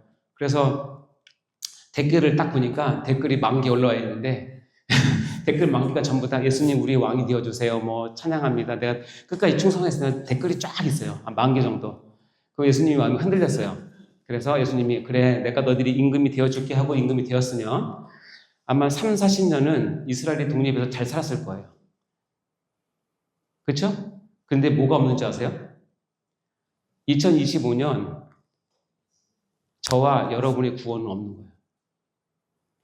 왜냐면 예수님이 임금이 되어서 가면 무슨 기대가 깨지는 줄 아세요? 예수를 이 땅에 보내신 하나님 아버지의 기대가 무시되는 거예요. 하나님 아버지의 계획이 빠그러지는 거예요. 그러면 구원은 없는 거예요. 그래서 예수님은 절대로 이들의 기대를 수용할 수가 없는 거예요. 그래서 어떻게 해요? 피해서 혼자 산으로 가신 거예요. 이 공동체 안에서 이 두 개의 충돌을 여러분 경험하셔야 됩니다. 경험을 하시되 반드시 예수의 기대가 나를 누를 수 있도록, 나를 이길 수 있도록 여러분 내어드려야 되겠죠? 이거를 예수님께서 후에 이렇게 평가를 합니다. 예수께서 대답하여 이르시되 내가 진실로 너에게 이르노니 너희가 나를 찾는 것은 표적을 본 까닭이 아니요. 뭐예요? 떡을 먹고 배부른 까닭이라. 표적은 예수님의 기대, 떡을 먹고 배부른 것은 그들의 기대. 두 개가 꽝 충돌했는데 지금 이때만 해도 이 사람들의 기대가 예수님의 기대를 누르고 넘어가 버렸어요. 예수님이 피하신 거죠. 그래서 어쩔 수 없어요. 여러분, 예수님께서 마지막에 우리에게 주신 최후의 명령은 뭐냐면 이거예요. 내가 너희에게 분부한 모든 것을 가르쳐 지키게 하라. 여러분, 교회는 뭐냐면 내가 하고 싶은 것을 하는 것이 아니라 너희에게 분부한 모든 것을 뭐예요? 가르쳐 지키게 하는 것이 교회의 핵심이에요. 왜냐하면 그것이 예수님의 기대이기 때문에 그래요. 자, 그렇다면 교회는 어떤 일을 해야 되느냐? 벗어날 수 없는 핵심이 있습니다. 우리 같이 한번 읽어볼까요? 시작! 예수님의 기대에 맞추어 우리가 행동을 해야 된다. 따라서 우리의 모든 행동은 뭐예요? 교회의 주인이신 예수님의 기대에 맞춰서 행동을 해야 되는 것이 핵심입니다. 예수님의 기대가 무엇이냐? 여기 볼까요? 이사야서에 보면 이렇게 되어 있습니다. 읽어보겠습니다. 시작! 내 이름으로 불려지는 모든 자, 곧 내가 내 영광을 위하여 창조한 자를 오게 하라. 그를 내가 지었고 그를 내가 만들었느니라. 내 이름으로 불려지는 모든 자. 아까 봤던 고린도전서 1장 2절 말씀과 똑같아요. 내 이름으로 불려지는 모든 자. 공동체죠. 내가 그들을 창조했어요. 지었고 만들었는데 이유는 뭐냐면 내 영광을 위해서요. 그러니까 내가 너희를 만들어서 공동체를 이룬 기대가 있는데 내 영광을 위해서 만들었다는 뜻이에요. 공감하십니까? 그래서 나를 향한 그리고 우리 공동체를 향한 하나님의 기대가 있구나. 그리고 이 기대를 진심으로 깨달은 사람은 하는 고백이 있습니다. 그것이 뭐냐면 요한복음 3장 30절 말씀이에요. 읽어볼까요? 시작! 그는 흥하여야겠고 나는 쇠하여야 하리라 하니라. 자, 이 말씀은 누가 했을까요? 이 말씀 누가 했을까요? 요한. 어떤 요한? 세례 요한이 했어요. 세례 요한은 예수님보다 6개월 먼저 태어나서 6개월 먼저 사역을 시작했어요. 세례 요한이 사역할 때 이스라엘에 붐이 일어났어요. 세례 요한에 가서 물로 죄사함을 얻는 세례받는 것이 아주 붐이었어요. 그러다가 예수님이 오신 다음에 갑자기 세례 요한을 따르던 많은 무리들이 예수님께로 다 가버렸어요. 그러니까 세례 요한의 제자들의 입장에서는 좀 그렇잖아요. 그러니까 세례 요한은 자기 스승한테 가서 얘기한 거예요. 아니 전에 당신이 세례를 줬던 예수라는 사람이 저렇게 하니까 사람들이 다 글로 갔습니다. 우리 가서 뭐라고 한마디 해야 되는 거 아니에요? 라고 했을 때 세례 요한의 고백이에요. 뭐냐면 그는 흥하였고 나는 이것이 뭐냐면 공동체를 향한 하나님의 예수님의 기대, 하나님의 기대가 무엇인지를 제대로 아는 사람은 이 고백이 나온다는 거예요. 그는 흥하였고 나는 쇠하여야 하리라. 여러분 그런 마음이 있습니까? 여러분이 공동체를 사역해서 믿음을 하면서 예수 때문에 내가 쇠해도 괜찮습니까? 교회가 잘 사는 것 때문에 내가 좀 망해도 괜찮습니까? 절대 용납 못하죠. 제일 좋은 거는 교회도 흥하고 나도 흥하고 아유 그거는 아무나 다 합니다. 불교에 가도 하고 이슬람 가도 하고 아무나 다 한다. 그건 종교인은 다 똑같은 생각입니다.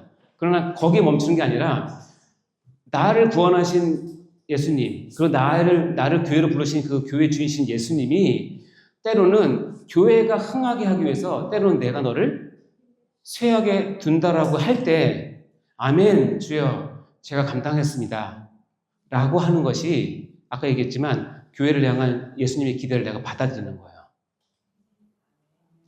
제가 짧은 경험이지만 때로는 하나님께서 한 교회를 이뤄서 정리를 하실 때 그런 참 슬픈 일이지만 그런 때가 있어요.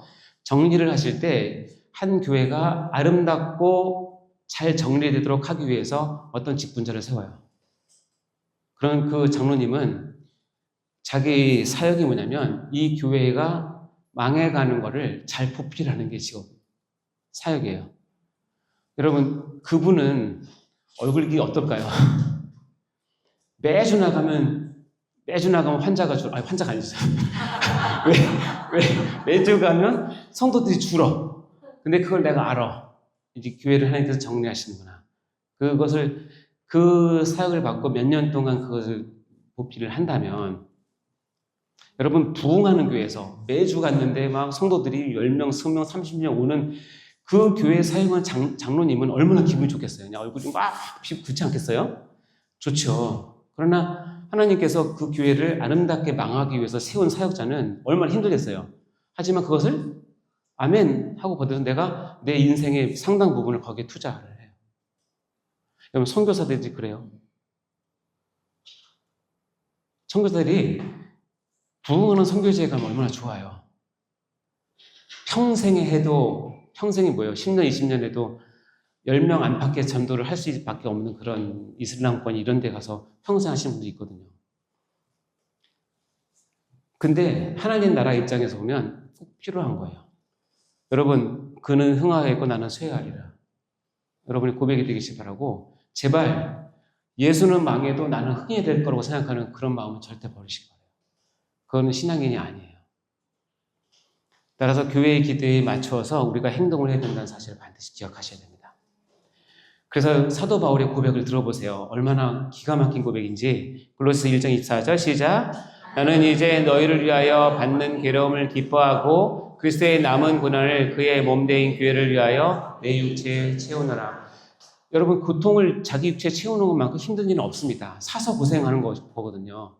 근데 이 사도 바울의 고백은 뭐냐면 그리스도의 남은 고난. 이 그리스도의 남은 고난은 제가 처음에 설명했지만 신학적으로는 맞지 않는 얘기예요. 왜냐하면 그리스도는 우리의 구원을 위해서 하나도 빠짐없이 완벽하게 고난을 다 받으셨어요. 그러니까 우리의 고난을 이루기 위해서, 우리 구원을 이루기 위해서 남은 고난이 있다는 사실은 신학적으로 안 맞는 얘기예요. 그런데 불구하고 이것을 쓴 이유는 뭐냐면 그렇게 해서 세운 교회는 현실적으로 이 땅에서 수많은 고난 가운데 있기 때문에 그것을 사도 바울은 어떻게 하냐면 교회가 받는 고난이라고 생각하지 않고 그의 몸의 머리신 예수님이 받는 고난으로 여기는 거예요. 그래서 그리스도가 남은 이 고난을 받고 있는데 그의 몸된 교회를 위해서 내가 이 교회를 위해서 내 육체에 그것을 받겠다는 거야. 내가 고난을 받아서라도 이 몸된 교회를 세우고 그리스도의 남은 고난에 내가 동참하겠다라고 하는 고백이에요. 그리고 이것이 얼마나 큰 사도 바울의 고백인지 모릅니다. 여러분 이렇게 우리가 때로는 하나님의 기대를 정말 잘 알고 따르는 것이 교회의 가장 중요한 핵심 중에 핵심입니다. 그런 자들에게 하나님께 주신 놀라운 축복이 있는데요. 요한복음 15장 7절 읽어볼까요? 시작. 너희가 내 안에 거하고 내 말이 너희 안에 거하면 무엇인지 원하는 대로 구하라. 그리하면 이루리라. 너무 아름다운 말씀이시죠?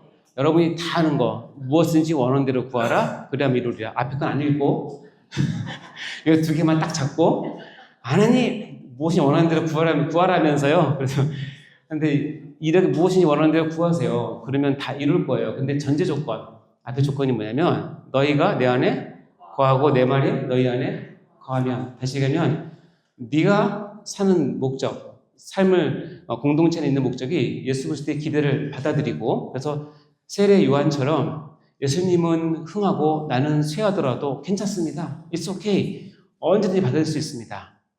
그래서 나는 하나님께 이 일을 위해서 내가 무엇인지 구한다는 거예요. 뭐예요? 너희가 내 안에 거하고 내 말이 너 안에 거하는 상황이 되면 어련히 알아서 여러분이 구할 때 다 주십니다.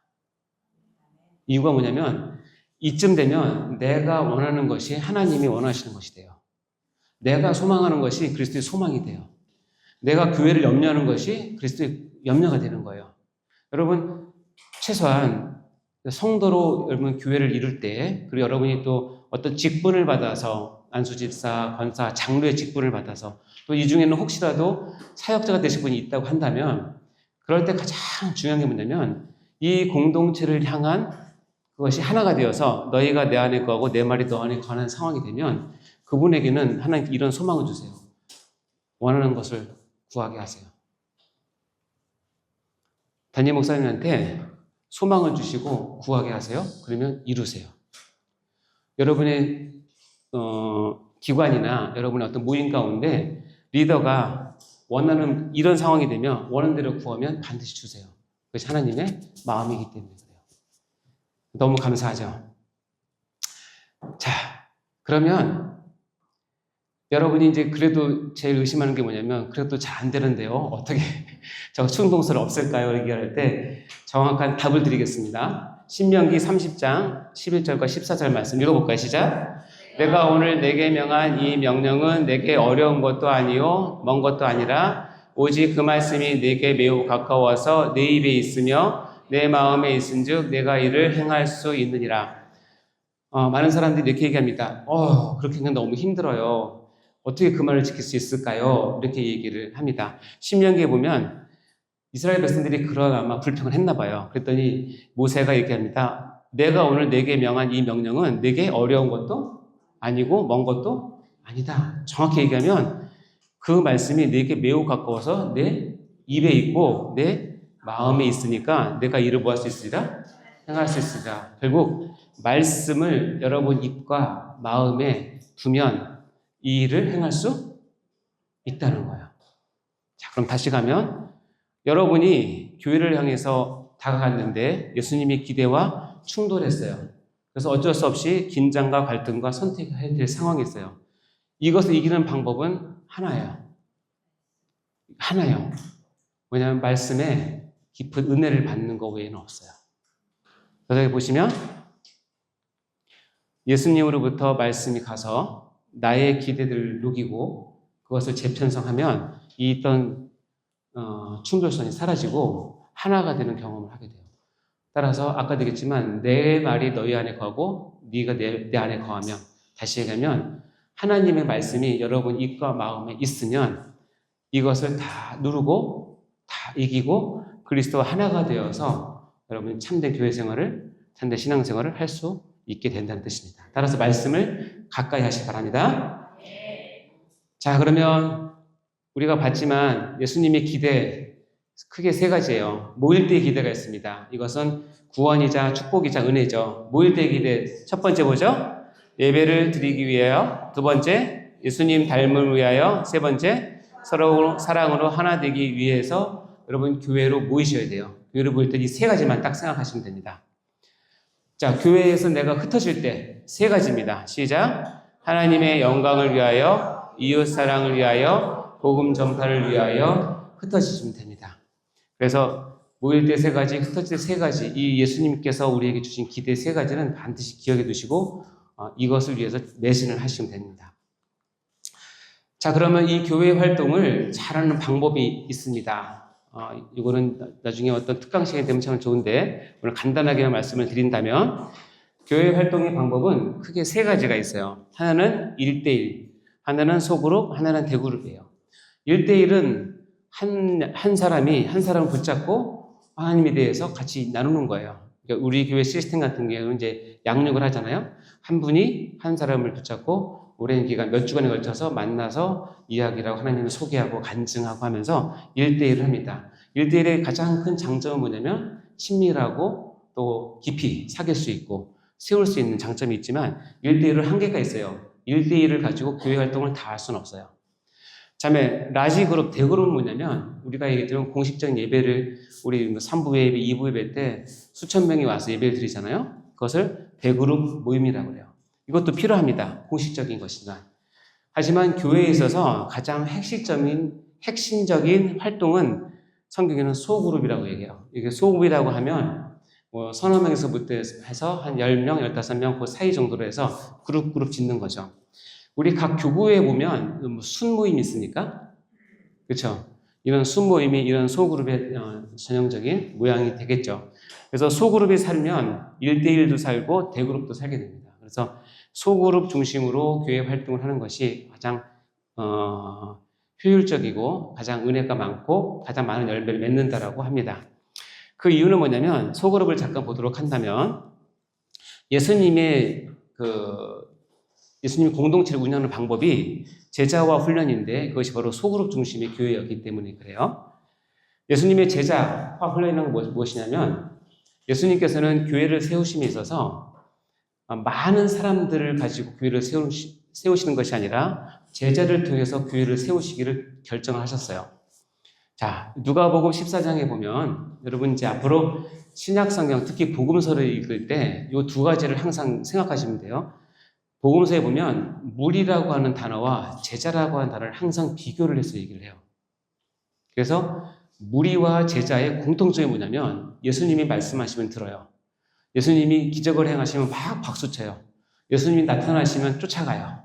예수님이 뭐 주면 받아먹고 기뻐해요. 그리고 막 전해요. 그건 무리와 제자가 동일해요. 차이점이 뭔지 아세요? 예수님께서 그렇게 안 되는 상황이 됐을 때, 아까 얘기했던 나의 기대가 더 이상 예수님을 통해서 이루어지지 않을 때, 무리는 언제든지 돌아섭니다. 재밌는 건 뭐냐면 수많은 무리라고 했던 이 무리의 단어가, 똑같은 단어가 예수님을 십자가에 못 박으라고 무리가 소리치자고 할 때 단어랑 같은 단어예요. 그렇기 때문에 무리는 예수님을 따랐다가도 흩어지고 예수님을 칭송했다가도 저주하고 예수님을 섬겼다가도 십자가에 못 박을 수 있는 게 무리예요. 제자는 달라요. 제자는 뭐냐면 그런 거랑 상관없이 처음부터 끝까지 따라가는 거예요. 따라갈 때 자기가 손해보는 상황이 돼도 자기 기대가 안 되는 상황에도 따라가는 거예요. 자, 여러분 같으면 여러분이 예수님이라면 무리를 갖고 교회를 만드시겠어요? 제자를 갖고 교회를 만드시겠어요? 무리를 갖고 교회를 만드시면 편해요. 사람들이 많으니까 일도 하기 쉽고 헌금도 많이 나오고 하고 싶은 건 다 하죠. 근데 무리를 갖고 교회를 만든 적은 없어요. 예수님도 시작해서 초대교회는 다 제자를 만들어 놓고 교회를 세웠어요. 따라서 예수님의 교회는 제자로 구성된 교회예요. 엄밀히 따지면 여기 제자가 어떤 제자 훈련을 마쳤다 그런 뜻이 아니에요. 자, 볼까요? 수많은 무리가 함께 가요. 예수님이 걸어가십니다. 예수님 이렇게 안 걸었어요. 이렇게 걸어가시다가 딱 보니까 뒤에 수많은 무리, 아마 몇만 명이 있을 수도 있고, 예수님 그 당시 슈퍼스타였으니까 딱 그러니까 예수님께서 딱 보고 뭐예요? 돌이키셨어요. 자기를 따르는 많은 무리를 돌이키시면서 의아해 했을지도 몰라요. 쟤네들이 왜 이렇게 따라오나? 쟤네들 뭘 할 거 따라오나? 하면서 뭐라고 했냐면 물은 내게 오는 자가 자기 부모와 처자와 형제와 자매와 더욱이 자기 목숨까지 미워하지 아니하면 능히 뭐요? 내 제자가 되지 못하고 누구든지 자기 십자가를 지고 나를 따르지 않는 자도 능히 내 제자가 되지 못하리라. 자, 예수님은 무리를 원하시는 거예요? 제자를 원하시는 거예요? 제자를 원하시는 거예요. 따라서 여러분, 제자는 뭐냐면 이걸 한 사람이야. 자기 목숨까지도 미워해야 되고 자기 십자가를 지고 따르는 것이 제자예요. 그것이 제자의 요건이기도 하지만 교회의 요건이 돼요. 그래서 이 제자를 예수님은 어떻게 시켰느냐? 소그룹 중심으로 시켰다는 거예요. 무엇을 보고 알 수 있느냐?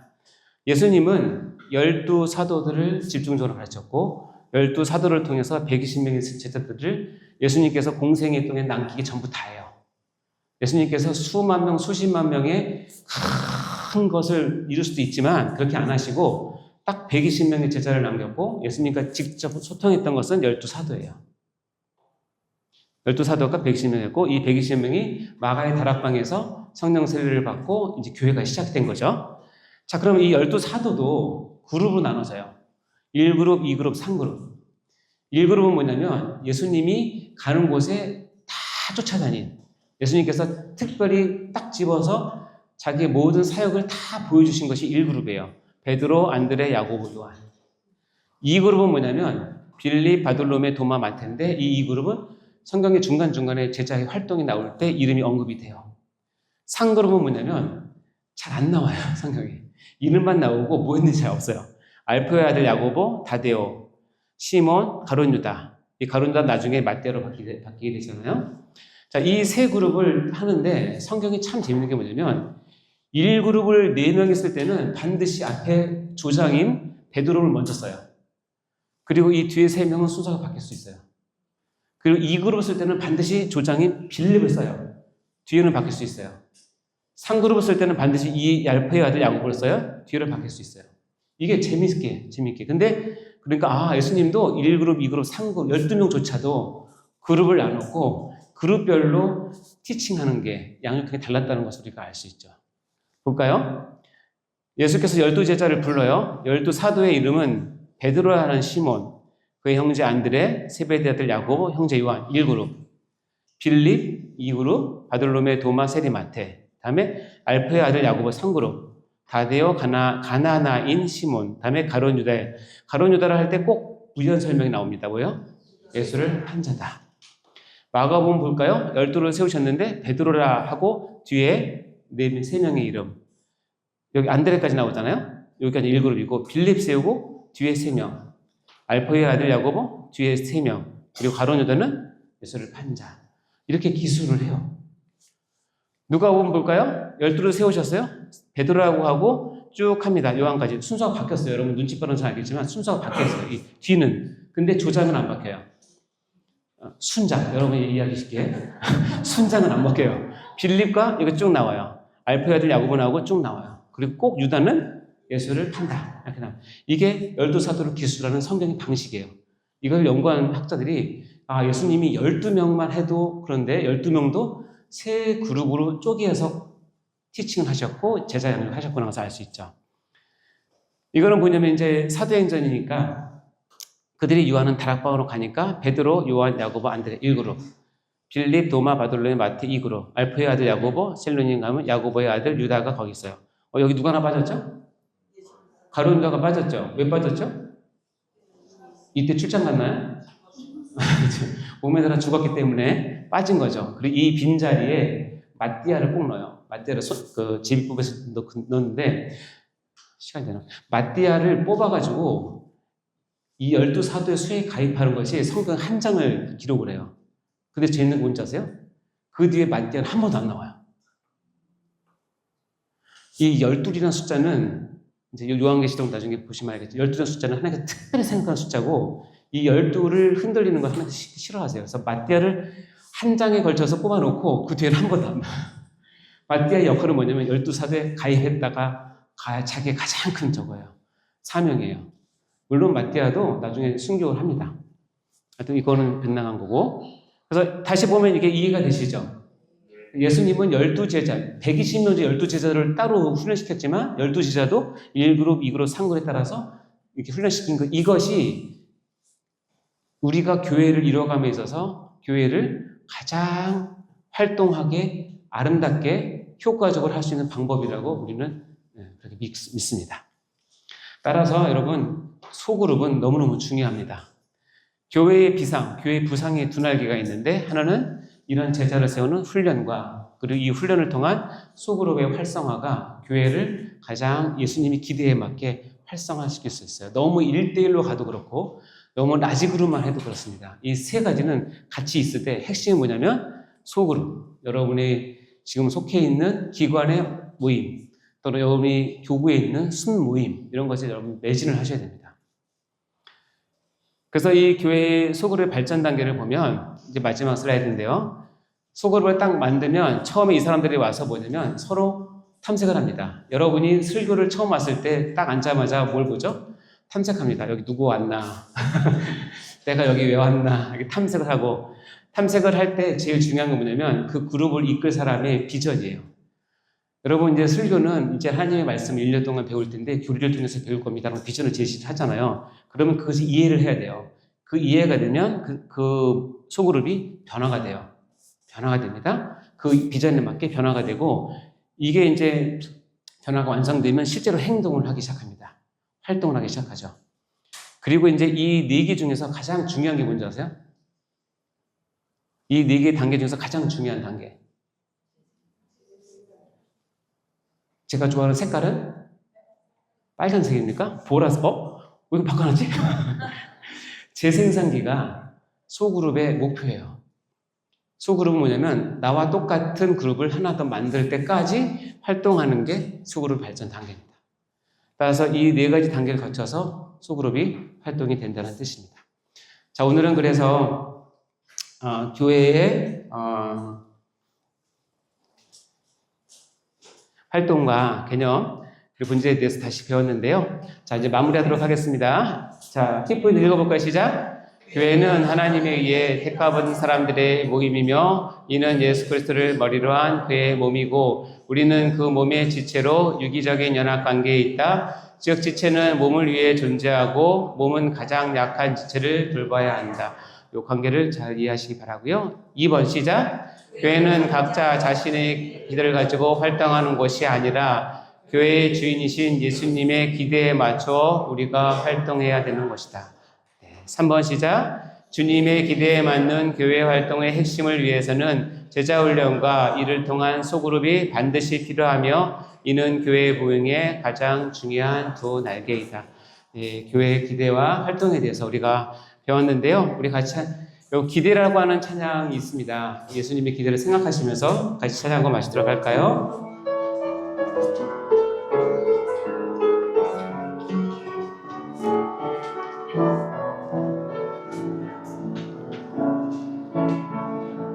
주 안에 우린 하나 모습은 달라도 예수님 한 분만 바라네. 사랑과 선행으로 서로를 격려해 따스함으로 보듬어 가리. 주님 우리 안에 함께 하시니 형제 자매의 기쁨과 슬픔 느끼네. 내 안에 있는 주님 모습 보네. 그분 기뻐하시네.